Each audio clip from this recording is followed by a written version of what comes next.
question all the time, what's happening to jobs? My personal take, AI will not kill jobs, AI will unbundle jobs. Your job is a bundle of tasks, my job is a bundle of tasks. What AI will do is it'll unbundle it, it'll break it. And all the transactional stuff that you do, stuff that feels like work, I sent 50 emails and I updated 3 trackers and I attended 7 meetings, feels like work, it's not really work, we all know it. And AI will end that charade as well. So AI will unbundle tasks, and all the tasks that seem like work but are not really value adding, AI will take that away. But what happens when AI unbundle tasks? You and I need to bundle ourselves much better. You and I need to bundle ourselves much better, and that's why I say skilling will be the only oxygen mask, and people who live in Delhi know the value of oxygen masks. But folks, this is where it's headed. If you're not learning AI today, if you're not learning every day, that's one thing I can tell you for sure, you'll be redundant. So that's probably the most important one to think about. So those are the 5 things. Just quickly moving on to what's happening in India.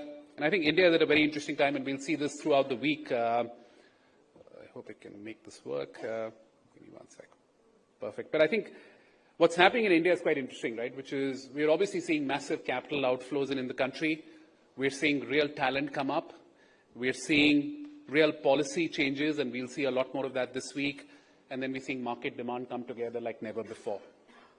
Let me see if we can get this to work. Yeah, so there's some interesting stats that I pulled out, and a lot of this is Microsoft research, but 92% of knowledge workers today in India are using AI. 77% of them use it daily. One of the highest rates in the world. 59% of businesses today in India are saying we need AI agents and we're going to work with them. Number 2, after the US, if you think about enterprise adoption in certain sectors, we're number 2 in the world. So it's really coming together. And then, of course, we've got the raw material of talent with 1.5 million engineering graduates coming out of colleges. The government's pushing this big time. If you all saw the budget, it was an incredible vote of confidence for AI and cloud and technology in India. Roughly 1,000 crores this year being spent on the AI mission, roughly $11 billion, $11.5 billion for the AI mission. And the government's really looking at the full stack approach. AI is turning into this 5-layer cake, right? You've got energy at the bottom, you've got chips, you've got tokens, you've got models, and you've got applications. And India is now thinking about a full stack approach, which is really good to see. India is also seeing the largest infra build out in the world on AI. We're roughly at a gigawatt of capacity in the country. We'll be roughly 10 gigawatts in the next few years.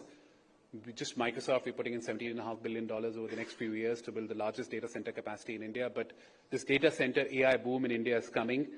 And then we've got 22 million developers. We're the developer capital of the world. So you're building the rail tracks, you've got the developers to build on it. And I think just this combination of infrastructure, capital, talent, policy coming together along with the market is unlike anywhere else in the world. And that's what makes India the most exciting market today in the world for AI.